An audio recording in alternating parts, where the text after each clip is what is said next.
Assalamualaikum warahmatullahi wabarakatuh. Perkenalkan, nama saya Robin Al-Zamzami, nomor absen 23. Di sini saya akan menjelaskan tentang kedatangan tentara Sekutu dan beberapa pertempuran setelah Hari Kemerdekaan atau Hari Proklamasi di Indonesia. Pada tanggal 14 Agustus 1945, Jepang menyerah tanpa syarat kepada Sekutu. Alhasil, Sekutu berhak atas wilayah pendudukan Jepang termasuk Indonesia. Padahal seperti yang kita ketahui, 17 Agustus 1945, Indonesia telah memproklamasikan kemerdekaan. Dan setelah Perang Dunia Kedua berakhir, Inggris dan Belanda menandatangani Civil Affairs Agreement yang merupakan kesepakatan antara Inggris dan Belanda tentang penyerahan wilayah Indonesia kepada Belanda. Di dalam kesepakatan itu berisi, yang pertama, tentara Sekutu akan mengadakan operasi militer untuk memulihkan keamanan dan ketertiban. Kedua, setelah keadaan normal, NIKA akan mengambil alih tanggung jawab itu dari Inggris yang mewakili Sekutu. Pada tanggal 16 September 1945, W.R. Patterson dan Van der Plas tiba di Pelabuhan Tanjung Perak, Surabaya dengan membonceng kapal Cumberland. Kedatangan mereka bertujuan untuk mengorek atau mencari informasi dan menyusun pendaratan tentara Sekutu ke Indonesia.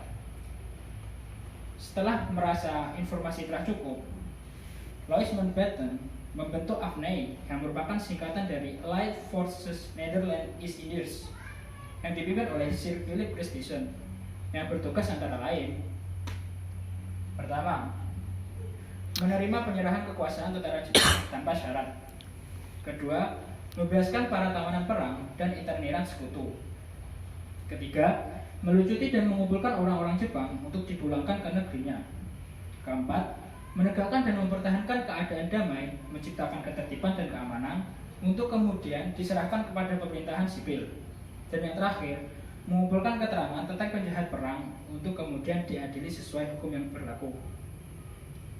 Pasukan Sekutu yang tergabung dalam AFNI mendarat di Jakarta pada tanggal 29 September 1945. Mereka membagi menjadi 3 divisi. Yang pertama, Divisi India 23 di Jawa bagian barat yang berpusat di Jakarta. Kedua, Divisi India kelima di Jawa bagian timur yang berpusat di Surabaya. Dan yang terakhir, Divisi India 26 di Sumatera berpusat di Medan. Selanjutnya saya akan menjelaskan tentang beberapa pertempuran setelah Hari Proklamasi Kemerdekaan di Indonesia.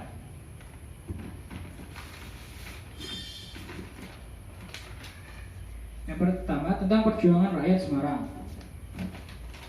Pada 19 Agustus 1945, sekitar pukul 1 siang di radio berkumandang sebuah pernyataan dan perintah agar pemindahan kekuasaan dari tangan Jepang ke pihak Indonesia. Tetapi pihak Jepang tidak menghiraukannya. Alhasil pada tanggal 7 Oktober 1945, ribuan pemuda Semarang mengerumuni tangsi tentara Jepang ke Dobuntai di Jatinangor. Pimpinan mereka membahas tentang penyerahan senjata. Meskipun kesendat-sendat, tetapi penyerahan senjata tetap akan berlanjut bertahap. Kemudian pada tanggal 14 Oktober 1945, sekitar 400 orang tawanan Jepang dari pabrik gula Cipiring diangkut oleh para pemuda ke penjara Bulu Semarang. Di saat perjalanan, sebagian tentara tawanan berhasil kabur meminta perlindungan kepada batalion Kedobuntai. Tanpa menunggu perintah, para pemuda melakukan penyerangan dan melakukan perebutan senjata pada para tawanan Jepang tersebut. Cedekan. Hal inilah yang dikenal dengan pertempuran 5 hari di Semarang. Pada petang harinya, petugas kepolisian Indonesia yang bertugas menjaga air di ledeng disergap oleh tentara Jepang dan dilucuti. Rakyat yang mendengar tentang air yang telah diracuni tersebut membuat Dokter Karidi ingin mengecek, tetapi saat ingin mengecek malah tertangkap oleh tentara Jepang. Kemudian para pemuda Indonesia tersebut, atau pemuda Yogyakarta, maksudnya pemuda Semarang, dapat menyekap Jenderal Nakamura yang menyebabkan Jepang marah akan hal tersebut. Pada tanggal 15 dan 16 Oktober 1945, Jepang berusaha menguasai daerah Semarang dengan membagi menjadi 3 kekuatan. Yang pertama, poros barat berfokus untuk menyerang markas Kombatai. Yang kedua, poros tengah berfokus pada markas anti di Hotel do Pavilhão. Dan yang terakhir, poros timur berfokus untuk menduduki sekolah teknik. Kemudian pada tanggal 17 Oktober 1945 tercapai suatu perundingan mengenai gencatan senjata yang diadakan di Candi Baru. Tetapi Jepang masih melanjutkan pertempurannya.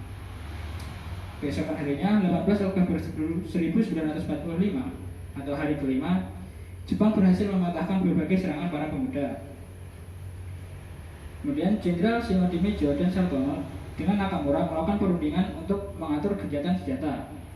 Nakamura mengancam akan mengepung Semarang jika tidak menyerahkan senjata paling lambat tanggal 19 Oktober 1945 pukul 10 waktu Indonesia Barat.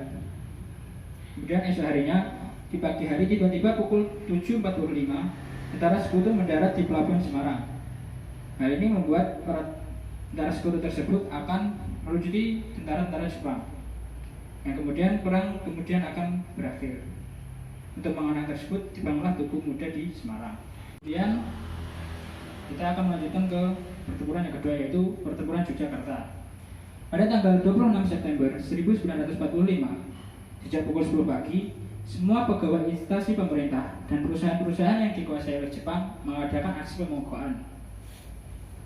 Mereka memaksa untuk para penguasa Jepang tersebut untuk menyerahkan kepada pihak Indonesia. Keesokan harinya, 27 September 1945, KNI daerah Yogyakarta mengumumkan bahwa kekuasaan dari daerah itu telah berada di tangan pemerintah rakyat Indonesia. Pada tanggal 5 Oktober 1945, gedung Cokan Gentai berhasil direbut dan kemudian dijadikan sebagai kantor Komite Nasional Indonesia Daerah. Satu hari setelahnya, 6 Oktober 1945, para pejuang Yogyakarta yang terdiri dari TKR, Polisi Istimewa, dan PPU, Barisan Penjagaan Umum, sudah bertekad untuk menyerbu markas Jepang di Kota Baru. Hasil, pada tanggal 7 Oktober 1945, tepatnya pukul 3 waktu Indonesia Barat, terjadi pertempuran antara pejuang Yogyakarta dengan tentara Jepang di Yogyakarta. Butaiko Bingit menyerah dengan jaminan agar anak buahnya tidak disiksa. Dari pihak Yogyakarta pun menyetujui hal tersebut, akan tetapi dengan syarat Butaiko Bingit harus mempengaruhi Butaiko Kota Baru untuk menyerah kepada pihak Yogyakarta, pihak Indonesia. Tetapi Butaiko Kota Baru menolak. Hal inilah yang menyebabkan semangat Indonesia untuk melakukan perlawanan terhadap tentara Jepang semakin meningkat.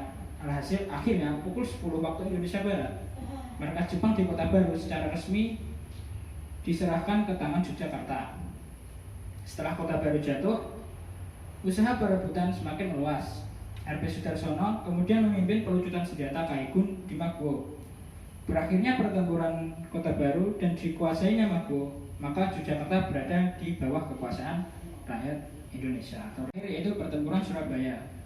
Pada tanggal 25 Oktober 1945, Brigade 49 di bawah pimpinan Brigadir Jenderal AWS Malabi yang merupakan bagian dari Divisi India ke-23 mendarat di Surabaya. Kedatangan mereka diterima oleh Gubernur Suryo yang pada saat itu merupakan Gubernur Surabaya dan mengadakan pertemuan dengan perwakilan pemerintah Republik Indonesia dan menghasilkan kesepakatan sebagai berikut.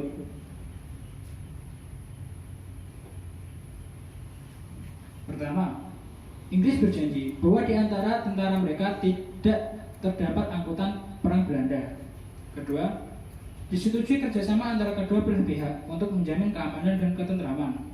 Ketiga, akan segera dibentuk kontak biru agar kerjasama dapat terlaksana sebaik-baiknya. Yang terakhir, Inggris hanya akan melucuti senjata Jepang saja. Akan tetapi, ternyata malah dari pihak Inggris tersebut yang melakukan pelanggaran terhadap perjanjian tersebut. Pada tanggal 26 Oktober 1945, peleton dari Field Security Section di bawah pimpinan Kapten Shaw melakukan penyergapan ke penjara Kalisosok. Tujuan mereka adalah untuk membebaskan Kolonel Huyer yang merupakan seorang kolonel Angkatan Laut Belanda dan membebaskan beserta kawan-kawannya. Hasil, mereka mendapatkan daerah-daerah vital di Surabaya seperti kantor pos besar, gedung internasional Tanjung Perak, dan lain-lain. Pada tanggal 27 Oktober 1945 sampai 30 Oktober 1945 terjadi kontak senjata yang pertama antara pemuda Indonesia dengan pasukan Inggris. Dari pihak Indonesia akhirnya dapat menguasai objek vital yang saya sebutkan tadi, merupakan daerah penting di Surabaya. Mendengar pasukan sekutu telah berhasil dikalahkan, pasukan sekutu menghubungi Presiden Soekarno agar dapat mendamaikan perselisihan antara pihak sekutu dengan Belanda.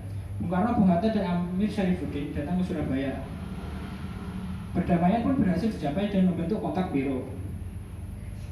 Pada 30 Oktober 1945, anggota kontak biro berusaha menuju gedung internasional yang ternyata masih terjadi kontak senjata.